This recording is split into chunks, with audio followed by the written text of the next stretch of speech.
We're going to start off with this story about Gaza. Recently, there was humanitarian aid that was delivered in Gaza. Actually, people in Gaza were basically rushing to the food source and supplies because, as we reported before, Palestinians have been going through starvation in Gaza because the IDF and other Israeli settlers have actually been blocking the humanitarian aid trucks from coming in. Now, Jordan, if I remember correctly, actually did an airdrop in Gaza.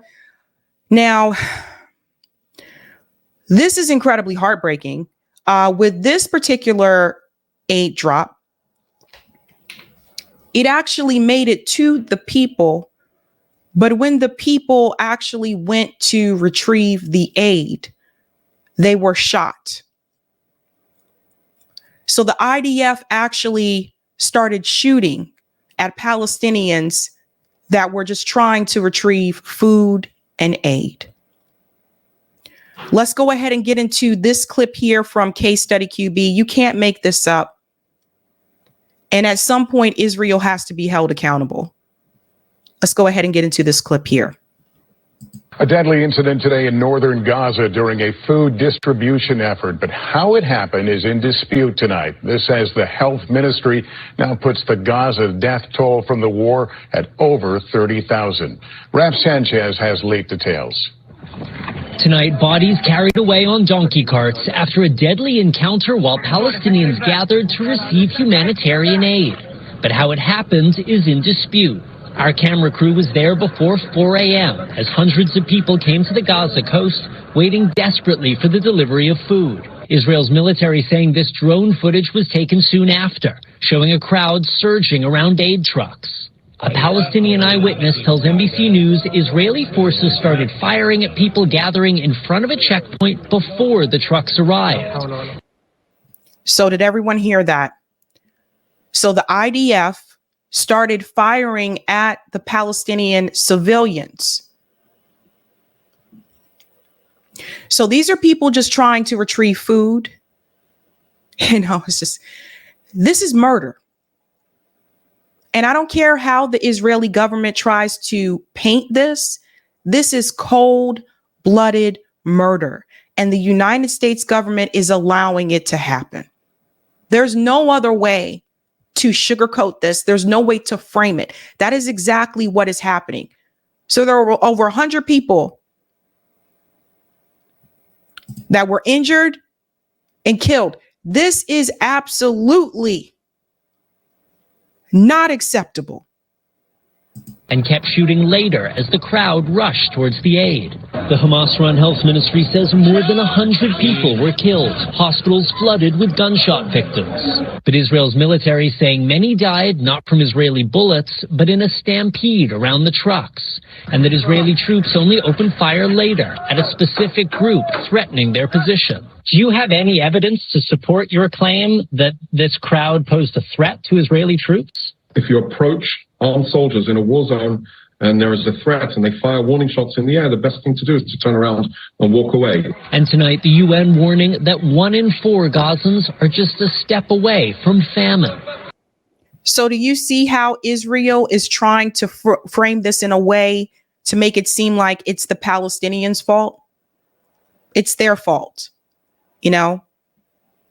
It reminds me of the same type of framing that police officers use in the United States when they shoot unarmed people. And they use these phrases such as, well, they shouldn't have been resisting. Video footage, body cam is released months later to see that they weren't actually resisting. They should have given me their ID when I asked for it. That's not a death sentence. The Palestinians arriving to get the food is not a death sentence.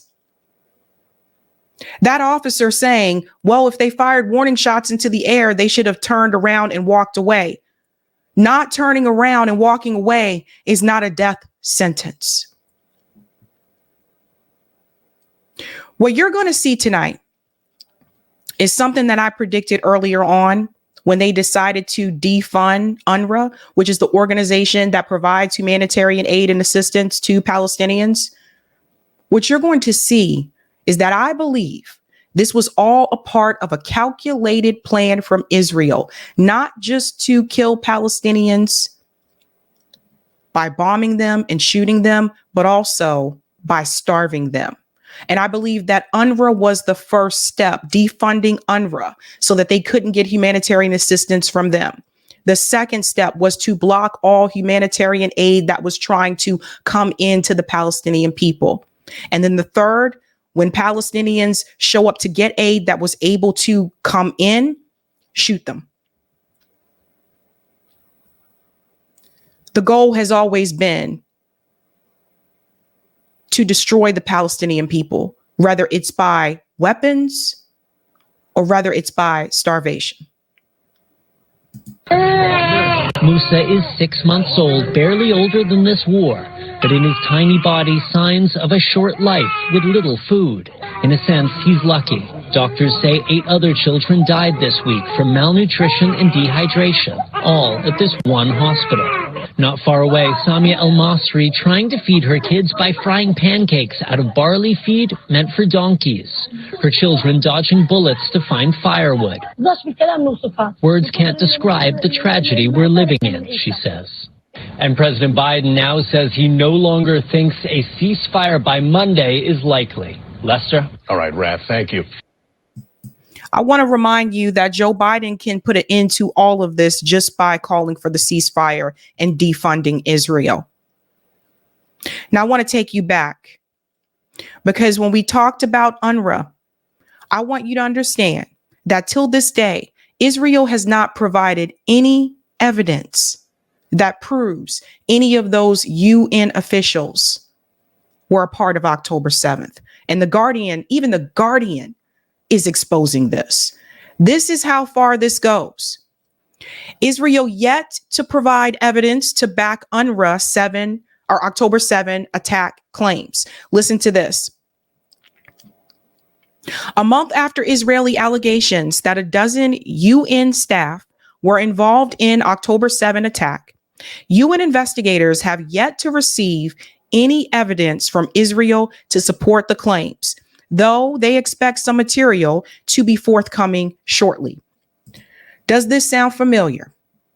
Israel couldn't provide any evidence about the sexual assault attacks that they claimed happened to Israelis on October 7th. They couldn't provide any evidence that Hamas was actually underneath those hospitals. They lied and said that Hamas had built those tunnels under Al-Shifa Hospital, only to be exposed on CNN by one of their own admitting, well, no, Israel built those tunnels.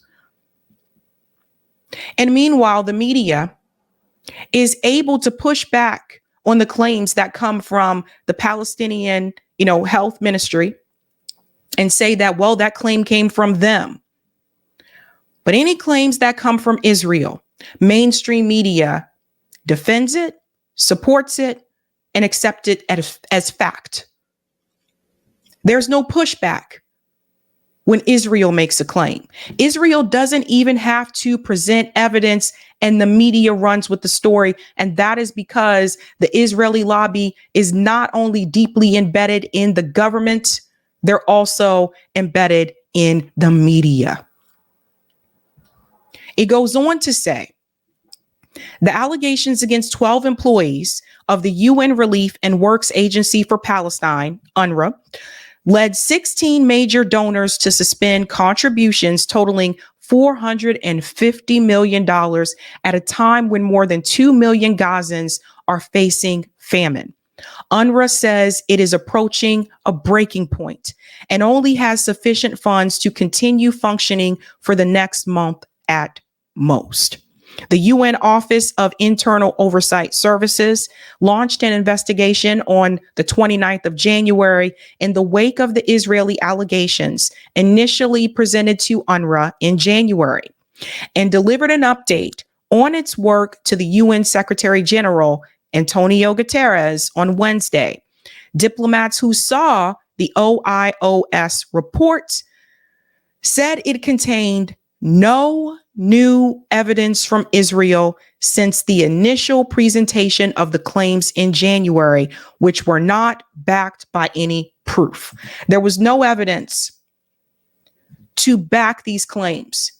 But yet, because Israel said it happened, the US government decided to defund UNRWA, pull back their funds from UNRWA, just like that.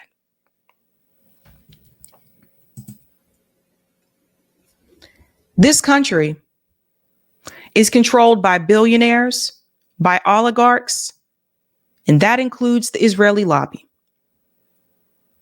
Israel is basically our dad. And it's not just the US, because the UK has their own version of the Israeli lobby as well. Now, Netanyahu's advisor was questioned about what just happened in reference to the humanitarian aid and Palestinians being shot. He was questioned by Christine Amanpour. Now, Christine Amanpour works for CNN. Apparently, check this out. She also has her own little company here. You see this? Amanpour and Company. So she has her own network. Listen to this. Joining me now is Mark Regev. He's special advisor to the Israeli Prime Minister Benjamin Netanyahu. Welcome back to the program, Mark Regev. As I said, there are disputed timelines. Either the shooting was first and then the stampede, or the stampede was first and then the shooting. But the facts are the facts. There are dead and injured. I think the first question, if you could answer, is who were these aid? Who was this aid being driven in by or for? The UN and the normal, known aid agencies said that they had nothing to do with it. Do you know who it was? I know the following, that in order to help alleviate the food shortage in Gaza, that we authorized in a convoy of, I think, some 30 trucks entered Gaza last night, headed for the northern Gaza Strip. And this shows that Israel is interested in seeing aid and foodstuffs reach the civilian population. Unfortunately, we saw a situation where there was a mass casualty tragedy, where it looked like the civilians were storming the trucks, trying to take the food. Pause here. See how he's trying to put the blame on the Palestinian people? They were storming the trucks. If you were starving, you would storm the trucks too. They wouldn't have stormed the trucks if Israel wouldn't have been blocking the aid from coming in the first damn place, because the people wouldn't be starving. But pay attention to how he frames this conversation. Out of desperation, and people, a crowd was pushing and shoving, and people were killed. I can't tell you the exact numbers. You listen to what he's saying? The crowd was pushing and shoving. How dare those starving people push and shove and try to crawl their way towards food? They're violent. Don't trust the numbers put out by the Hamas-controlled Ministry of Health in Gaza. There were reports that maybe the drivers were driving over parts of the crowd. Once again, he always has to mention that he doesn't trust the numbers that are coming out of Gaza. But we're supposed to trust Israel's numbers. Everybody see the problem with this? Over and over again, a lot of the claims that Israel has made about the Palestinian people, these are things that Israel actually has been doing. We shouldn't trust the information coming from Israel. It appears to be a tragedy, but I can tell you Israel was not involved directly in any way. When you say not involved directly in any way, what do you mean? I mean, you enabled this convoy, as you said, and your forces are there on the ground and open fire. They said it themselves. What does that mean, not involved in any way? So we allowed the aid to come in. We were involved that way. That's our policy, to allow food to go into Gaza for the civilian population. Here he is lying again, right? If Israel was not involved in any way, who shot the Palestinian people? They didn't shoot themselves. That was the IDF. So here he is lying already. We're only 2 minutes in. He's already lying and saying that Israel wasn't involved when they're the ones that were shooting people. What a mess. But in the incident of people storming the trucks and the way the truck drivers behaved, and people getting squashed and pressed, and apparently there being mass casualties. Israel was not there on the ground. Okay, but they did open fire and people were killed. So I'm completely confused by what you're saying because they admitted, the IDF spoke. She's not confused. So let me tell you, Christine, she playing her part too, right? There's a reason why Christine can be on CNN. She's not confused. He's lying, and she knows that he's lying. She's saying she's confused because she wants to maintain her job and the status that she has. That's how people like Christine get those spots on CNN. Said it on our air that they opened fire. That's a separate incident. Okay. Not connected to the tragedy with the trucks. That was different place, different time, right, in the general location, but not the same incident at all. And different incident in the same location, but not the same incident at all. And we're supposed to believe that. I don't understand how these people live with themselves. I don't understand how this man can sit here and just lie after lie after lie. Don't forget, he's the one that tried to defend the calendar that was on the wall in the hospital. And Mehdi Hassan had to check him and tell him that was a calendar, not what he said it was. So it just remember the number of lies that Mark Regev was actually caught in the interview with Mehdi Hassan, which I believe is the reason why Mehdi Hassan was demoted and then eventually removed from MSNBC. I have to tell you that we are not aware that the IDF fired caused casualties at all. Mm-hmm. So just remember, he's using the same talking points that our State Department uses. Notice whenever Israel is accused, we are not aware. We have to do an investigation. We're looking into that. Well, I can tell you that a journalist who CNN works with on the ground has a different view of it, but maybe there were other incidents. That obviously you say is under review, and we will hope to get further clarification. But here's the thing. So we will hope to get further clarification, just like they hope to get further clarification about the claims of the UN staffers that work for UNRWA secretly being a part of October 7th attack. We hope to get confirmation about that. We hope to get confirmation about the alleged sexual assault attacks on October 7th. We have been hoping to get confirmation about a lot of these claims that Israel has made. State Department talking points. Know how to peep those out. Israel is the only force in charge of security by your own announcements, by your own volition, by your own actions over the last 5 months or so there. It is, as everybody is saying, Israel's responsibility, therefore, if you let these trucks in, to provide security.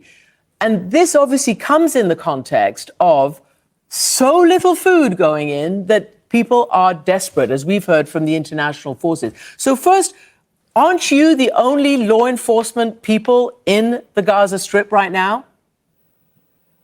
Unfortunately, Hamas has not yet been completely destroyed, and I should have been clearer. Didn't answer the question. In the first incident of the truck being swamped by civilians, there was gunfire. But it wasn't Israeli forces. There weren't Israeli forces on the trucks or around the trucks. That was Palestinian armed groups. We don't know if it was Hamas or other armed groups, but there definitely was fire. That we do know. Okay. That's a damn lie. Because there was already an Israeli official, which I showed you in the first clip, who openly admitted that, yes, he said, well, when we fire a shot into the air, they're supposed to turn around and walk away. Now they're saying two different stories. These people are propagandists. These people are liars. I've never seen people sit up here and lie in just such a nonchalant way about death and destruction. Never seen this. You have to be a cold, calculated person to just sit there and lie this way.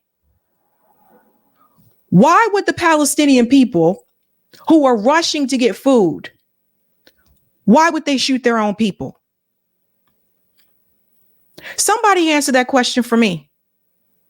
Why would they shoot their own people?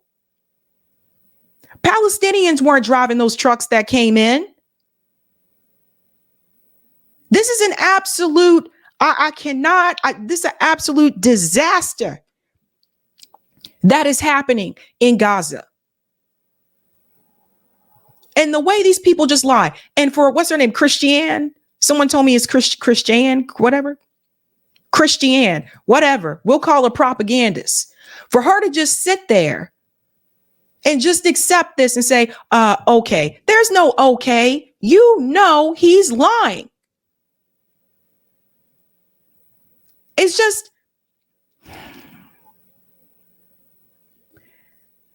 it is embarrassing. The media has been, it's embarrassing to see them just go along with these lies. So my question again is, Israel is the only law enforcement operation on the ground as you wage this war. Therefore, if you allow these trucks in, who do you expect to provide the security for them? Because every convoy needs security. I mean, I've covered this from, time immemorial, back from Bosnia to Somalia and elsewhere. It all requires discipline, organization, and coordination and security. Who do you think should have been responsible for security in the convoy that you allowed in? So let me show you what she's doing, how she's feeding into the propaganda, right? Okay. Now she wants to bring up security. What she is alluding to is that the Palestinian people were a problem. They were a problem when this food was delivered. And now she's advocating for the fact that, well, maybe the IDF, maybe they should have some type of security. Israel is the one that is in power. Gaza does not have a military. Gaza does not have a police force. Okay? The IDF are the ones who are there, who are basically the only law enforcement that is on the ground at this point in time. But she's feeding into, you see how she just kind of slid in there and said, okay, well, who should provide security? That's her way of still blaming the Palestinian people without saying the words, well, they shouldn't have rushed the truck. So it's a difficult question, and we're grappling with it, and we're talking to the international community, to the aid organizations, to the United Nations, to other partners who are relevant in this conversation, because, of course, we want to see the aid safely reach the people. Now, if you wanted to see the aid reach the people, you wouldn't be blocking the aid from coming in the first damn place. It's quite possible. As you know, Hamas has been stealing aid. That's been documented. We've heard people in Gaza complain about this. So is it possible that that people in Gaza don't trust that this aid that the international community is giving to the people of Gaza is actually reaching the people of Gaza and not being siphoned off by the terrorists? That could be one of the reasons to explain what's going on. That is a deliberate lie. There are multiple videos available on social media that show Israeli settlers and IDF members, including them bringing their children, and they are blocking the aid from going in. Notice how he tried to pivot back and put the blame on Hamas.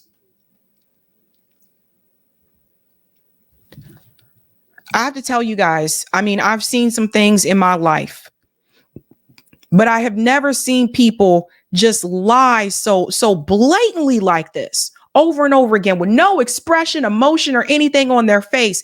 Now, this puts pressure on Joe Biden because now Joe Biden is starting to retract his statement about we'll be close to a ceasefire on Monday, which I didn't believe in the first place. Now Joe Biden is trying to say, this situation with no ceasefire could make things more difficult for me.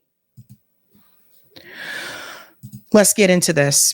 And as he noted, President Biden is weighing in on this, talking about what that violent scene could mean for those ongoing, painstaking negotiations that have been underway for a ceasefire that I should note earlier this week, President Biden predicted could happen as soon as Monday. We know what's happening in Gaza City. 100 civilians were killed. We're checking that out right now. The two competing versions what happened. I don't have an answer yet. Are you worried about what complications negotiations? I know will. He's not saying that he is predicting it could. He says he knows that it will affect these negotiations that have been underway, come close and fallen apart. And as he noted. Okay. So let me push back on the negotiations piece and tell you why that's BS. The one thing that the Biden administration could do is they could stop sending weapons and aid to Israel today. And they can call for a ceasefire. You don't need negotiations to do that. That's something they could do right now. At the UN Security Council, it was the United States who raised their hand to veto the ceasefire. That was another thing that the US could have done. So to put this on, we have to have a negotiation with Netanyahu. Guys, that is just another way to delay accountability. And that is exactly what the Biden administration is doing right now. They're trying to find a way to delay the accountability so they don't have to hold Israel accountable and they can still cash them damn checks. That's what this is really about. And to see these people just get up there and lie day after day, the State Department, the Biden administration, it is disgusting to make it seem like we have to have a negotiation in order for things to improve for the Palestinian people. No, you don't. There are certain powers that you have that you can do right now. You are choosing not to do it. So don't fall for this, folks. Don't fall for this at all. If they really wanted significant change, they could call for the ceasefire and they can stop funding Israel today. This is very, very, very heartbreaking to see those children starving, babies starving. How can you have no emotion? It's like I'm sitting there and I'm looking at Mark Regev. And I sit there and I look at Netanyahu. These people have no soul. These people have no concern for humanity. These people only care about themselves. And that is it. And you have the Biden administration thinking they can make a negotiation with Netanyahu. Benjamin Netanyahu is further to the right than Donald Trump. They're trying to negotiate with this racist, genocidal maniac. And you think you can negotiate with someone like that? I call BS.